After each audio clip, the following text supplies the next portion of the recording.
Just a helpful little tip here for some of you backyard mechanics. If you're working on a Chevrolet pickup and you're changing the cabin air filter, if you're like me, live in Florida or anywhere where the leaves and pine needles and everything fall, Georgia, whatnot, and they get down into your system and land on top of your cabin filter, one of your greatest concerns is when you're pulling that cabin filter out that all those pine needles and leaves are going to fall down into the air ductwork, and you're going to have to get a vacuum out there and work on it if you can get them all.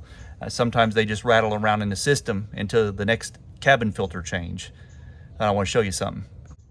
So I don't know about all Chevrolet pickups, but the 2014 to 2019 Chevrolet Silverado is up underneath the dash panel, and you have to remove your glove compartment in order to get in here to the cabin air filter and see all those leaves on top. There's some pine needles up there for certain. So what I did was the box that the new cabin air filter came in, thin cardboard, I cut a piece to the same size as the new air filter. And what I'll do is simply slide that underneath the old filter. That way when I remove the old filter, it's going to be kind of hard to do with one hand, but if any leaves do fall, they fall on top of that cardboard. At which point I can get the nozzle of a shop vac in there and vacuum any leaves and stuff quite easily.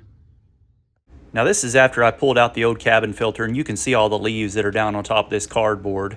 If this cardboard hadn't have been there, all them leaves would have wound up right on top of your fan. And they'll make a lot of noise and rattle around and make that fan really loud. So I hope this is helpful.